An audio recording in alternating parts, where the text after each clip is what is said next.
Like, it was companies before me, right? Like, Big Boy, Take Full, things like that, right? But you gotta realize, like, as quick as I got on, I was on fucking BET. Like, I was in the project watching myself on BET. So you gotta imagine how fast it happened. For me, you gotta look at how people around me looking at that shit like, damn, this shit really popping. And we really still around.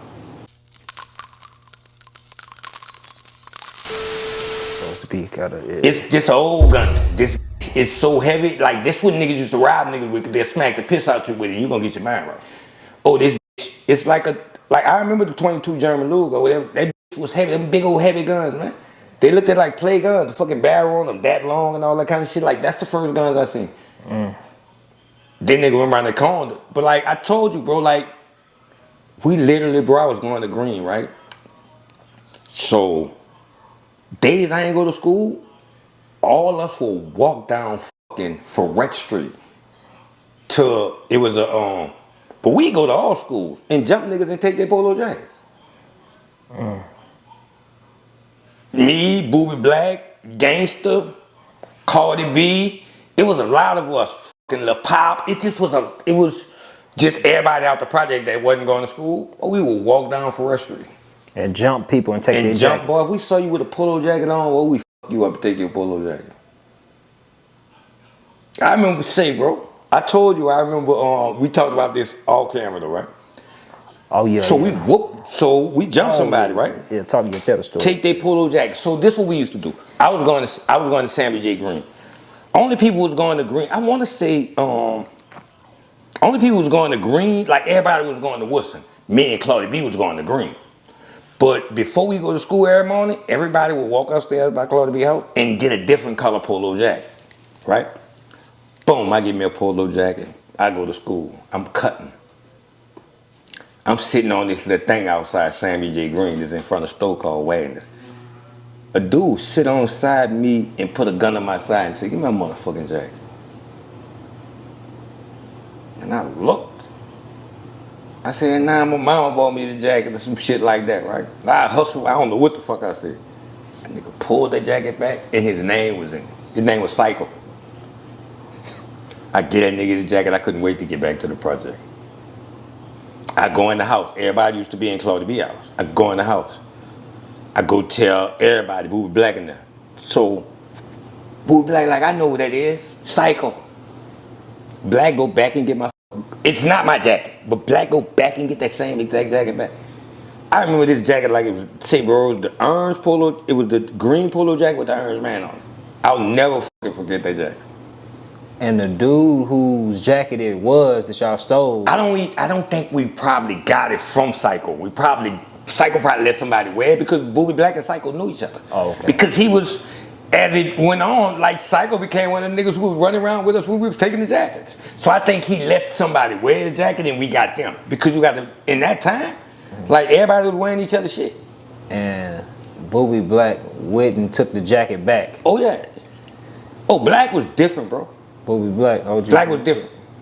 Everybody, motherfucker, you be scared to death of Boobie Black. Cause he looked it like that. Boy, nobody didn't want no problem with Black then. What was his, are y'all around the same age? Black older than me too. Like, what was his reputation like Stones in the Magnolia? Definitely. Like, Stone reputation was just more or less like, Black them of Boobie Black and Boobie Black like more of my time a little bit. So I could hang with them a little bit. I couldn't hang with like Stone. I got you. So I got to see more of Boobie Black as than growing up. But like Stone is like Black and them. Stone and Black and Mo is like what you would consider like Boobie Black OGs. Okay. But I know about Black and Mo too. Like that's the first nigga I seen with two different color Jordans on. I never saw that shit before a day in my life. He got shot. They pulled him out. They was pulling him out the driveway, and he had two different color Jordans. Like that nigga was on some fly shit. When he got killed, he had on two different? No, I'm talking about when he got shot. This time when he got shot in the project, he didn't get killed. Oh, okay. But this nigga had two, like, that nigga was fly. Like, the know you was always known for being fly, bro. I want to ask you about him, but with Boobie Black in particular, I'm familiar with him now more so because of his connection to Kevin Gates and stuff like that from years ago. And then, obviously he stands out with the one arm and just how he communicates, just his persona online. But I wasn't really familiar with like his ties to New Orleans, because Kevin Gates, that's a Baton Rouge artist. But I think people have a lot more history. I think people have a lot more respect for Boobie Black if they understand the shit that he went through. Like, that's motivation for niggas like me. Like, I be looking at that nigga like, they said I wasn't supposed to make it, nigga. You wasn't supposed to make it. But a lot of motherfuckers just don't really, like, he got his own DVD out right now. I ain't dead yet. Y'all go check that out, my OG. That kind of shows you his story, so you see the shit that he been through. So for a nigga like me who come up under him and seeing things that he done, I appreciate that shit, and that shit puts me in his own. Boy, if that nigga can do it, I can pull it off. What do you think about, him and Gangsta? What did you think about like that whole back and forth and the controversy when Gangsta came out and said that he actually had cooperated on somebody? I don't get into that. Like, I don't get in. Them two friends, like, I don't get into friends business. You know why? Because once them two niggas get back together, somebody gonna be mad at you. Just hold it. AHumbleSoul, man. We took a brief intermission. We back at it. Before we left off, I had asked you about the, Stay out of family business. The spat with like Boobie Black and Gangsta. Yeah. Stay out of family business. For sure. You got a relationship with both of them. Right. Coming up, you did, for sure. Definitely. Man, go ahead. I do want to know. You about to say something? Go ahead. I want to take a step back. You mentioned that during the Brick Living days, when you found out that the album went gold, you were still like in the streets. You was in the projects. Definitely. If you had received an advance, like hundreds of thousands of dollars, why were you still like around that same element? I hadn't, around that time, why? Like, that was just the era. I was about to say I hadn't received the money because I was still in the project before I received the money, right? But even after that, like, what the fuck else? We wasn't doing nothing. We was chilling. Like, I'm not telling you I was out there hustling or nothing, but I probably was. But I'm saying, like, what you expected me to do? Like, that's what I knew. Like, I was round motherfuckers that I come up with. Like, it's not like a nigga got no money and ran and moved to a different state or no shit. So I was still in the same spot. Like, my mama was still living in the project when I got my first check. Yeah, she was figuring out how to buy a house.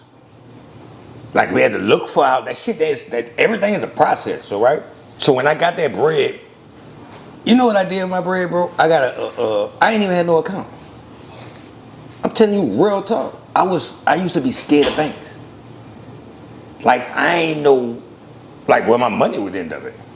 So you know what I used to do? I got a cashier's check, right? And, like, if the cashier's check was $120,000, I'd go to the bank, get in that cashier's check, say, give me $5,000, put the 120 back in the cashier's check, take the fees out the $5. I'm telling you, real talk, that's what I was doing for a long time.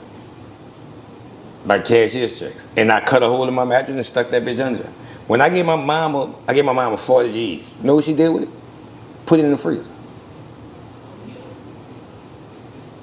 So, and that's what I'm used to. Like, I'm used to seeing money around, so I don't really know nothing about no banks and all that kind of shit.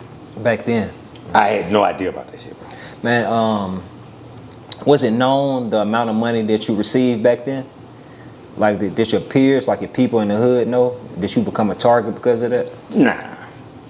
It wasn't nothing like that because, like, the people in the hood is the reason why I became who I was. Like, I always say I credit that Mr. Marcelo shit in New Orleans. Like, everybody put on when it came to that tough guy shit. Like, we had motherfuckers from everywhere. Like, when we moved, we used to move, but we had people from every fucking where. You talking about different parts of the city? I'm talking about everywhere in the city. And everybody got along. Callio, Magnolia, St. Thomas, Florida, Desire. You got to remember, like, Doe knew a lot of people. I knew a lot of people, and people around us knew a lot of people, right? Plus, we was doing something different. Like, it was companies before me, right? Like, Big Boy, Take Full, things like that, right? But you got to realize, like, as quick as I got on, I was on fucking BET. Like, I was in the project watching myself on BT. So you gotta imagine how fast it happened. For me, you gotta look at how people around me looking at that shit like, damn, this shit really popping. And we really still around. So I don't think motherfuckers even had the opportunity to think about hating because the shit happened so fast. Like, they had no time. Like, it was joy. Like, they had no fucking time to hate. That shit really happened. In their eyes, it happened fast. In our eyes, it took a minute. Because we waited like 2 months for a check, but we were still around. When we got the check, bro, we got our cars, got the studio, but we were still around. Like, we were still out everywhere, going to clubs, shit like that. Like, and at that time, I was just finishing up my second album when Dodo got killed. So like, we moving with Slim and C. When Slim and C moving, we moving. If we moving somewhere, we see Slim, he rolling with us. Like, we all moving. Like, Slim had that kind of money. C had that kind of money. Like, this shit wasn't, it's motherfuckers who had more money than me out there. And in this time, bro, it's fucking dope dealers that had more money than me. So it wasn't nothing about being no target. I was just more or less like, people really was like, motherfuckers was glad I made it. I can honestly say that when it came to that shit, bro, that's why I be having so many connections everywhere. Cause motherfuckers was really like, yeah, that little nigga made it. But and at the time, I was a different sound coming from New Orleans. Yeah. Like, nobody, like, I was rapping like niggas that come from NY. Like, I was on that ball shit before niggas was even thinking about it. Back Like, then. Brick Living, they got bars and the metaphors and all that kind of shit. Like, me and we come up around that shit. So I was more or less like I was so loved, I ain't, but the hate wasn't nowhere around us. Oh, for sure.